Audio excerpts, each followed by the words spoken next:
No one expected that quiet morning to end in tension. The sky was gray, as if the entire day were on hold. And when she parked the car, she had no idea that her presence there would raise suspicion, despite everything she had already achieved. Have you ever felt out of place, even while being exactly where you're supposed to be?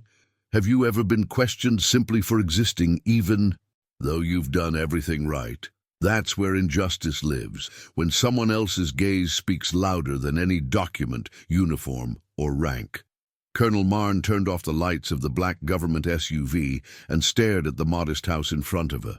2 concrete steps, a wooden porch, a door without any ornament. That was peace. After 22 years in the army, that's what she was seeking. Rest, anonymity, normalcy. She stepped out of the car with a firm posture, adjusting her impeccable uniform. The name Dalverne was visible on her chest, along with the insignia of the highest rank she had ever achieved. That morning, she had spoken at the Pentagon about transition policies for veterans. She received applause, handshakes, and recognition, but in Hillstone, Virginia, that seemed to mean nothing. With 2 boxes in her hands marked as books, she walked to the entrance. An older man across the street, wearing cargo shorts and a polo shirt, just watched. No wave, no welcome, just hard eyes following her every step. But Marne was used to that.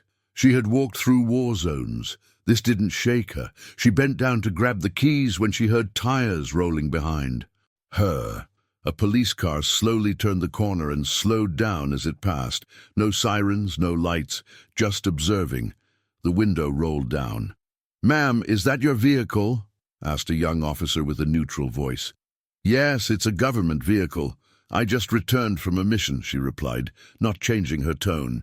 He didn't seem convinced. He looked her up and down, from the car to the boxes to the uniform. "Do you live here?" "Yes, I do. I moved in last week. Is there a problem?" The officer got out of the car with a rehearsed calm. His hand hovered near his side pocket, as if he were thinking of grabbing something but hadn't decided yet. "We received a report about suspicious activity, a car in front of the house that doesn't match the owner's name."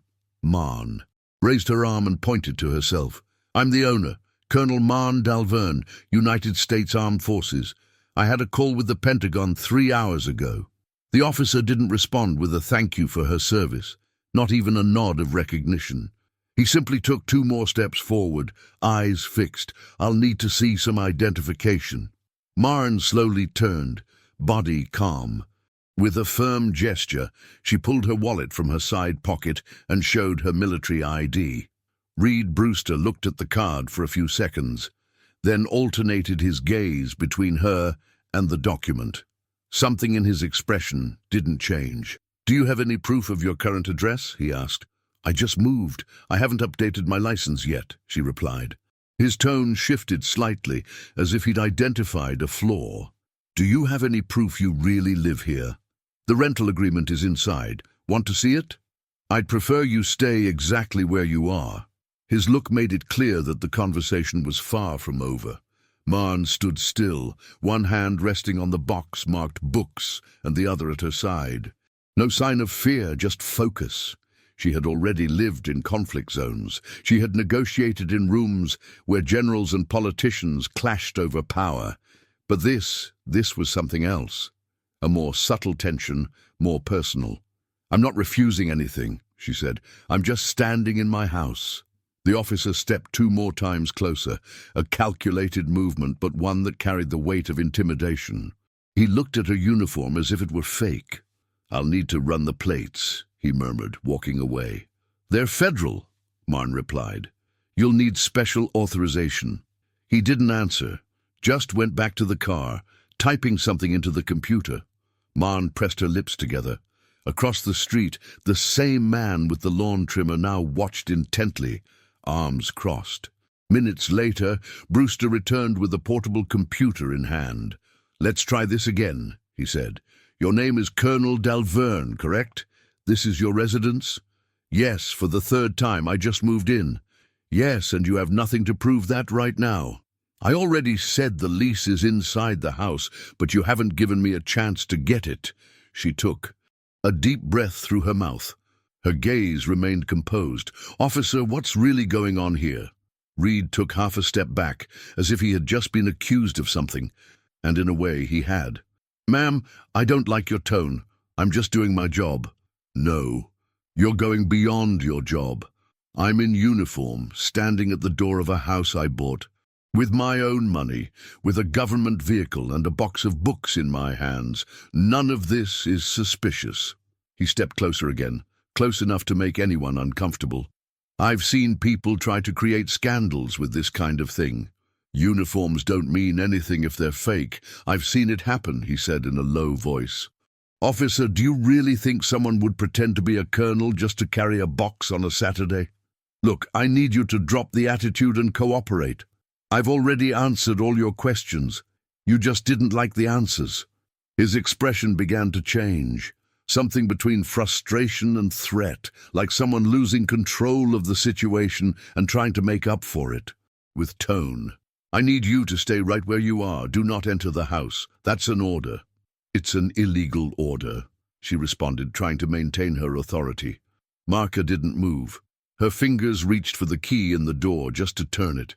She didn't want to provoke, didn't want to escalate anything. She just wanted to go inside.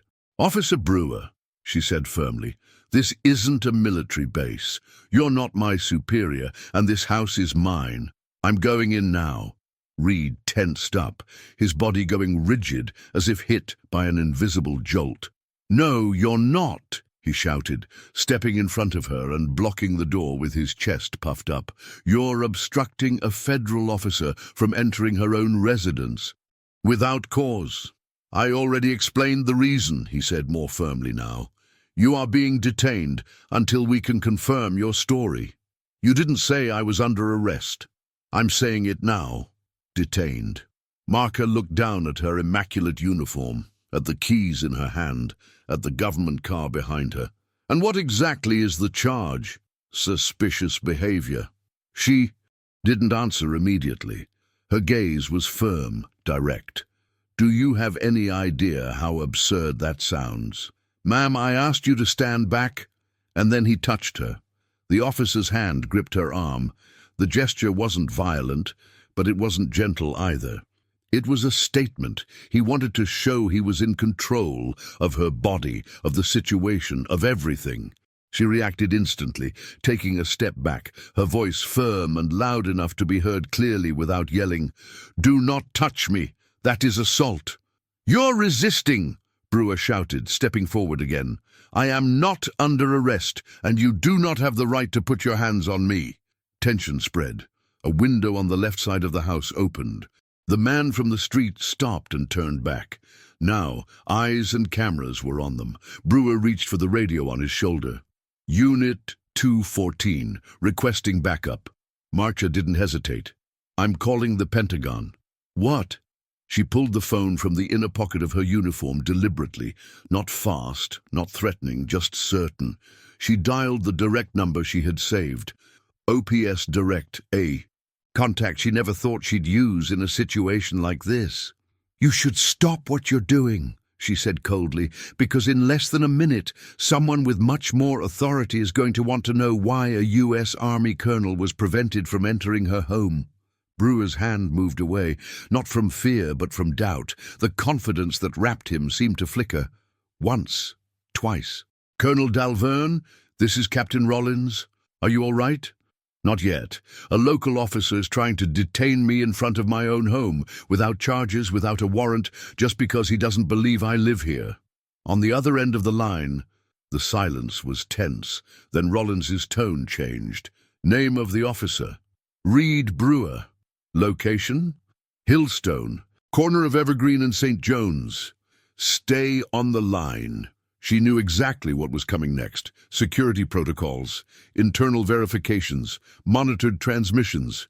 It wouldn't take long. Brewer paced outside like he was trying to think fast. The weight of the situation was starting to build. "Who exactly did you call?" he asked in a lower voice. "The Department of Defense," she replied, looking directly into his eyes. "You put your hands on a colonel in full uniform, on her own property. Your radio recorded everything." The sound of static cracked through the air. Then, a clear voice. Unit 214. Cease all action immediately. Confirm location. Evergreen and St. John's, Brewer replied, nearly swallowing his words. Copy that. The person was verified by federal identification. Colonel Marcia Dalverne, active duty, confirmation from the Pentagon, do not engage further. His body stiffened, his hand dropped. The radio crackled again. Unit 214, withdraw from the scene. Supervision has been notified. Marcia kept the phone to her ear. Is he still there? Asked Captain Rollins. Yes. Would you like us to send a civilian representative, or do you permit him to leave? Let him leave. Understood.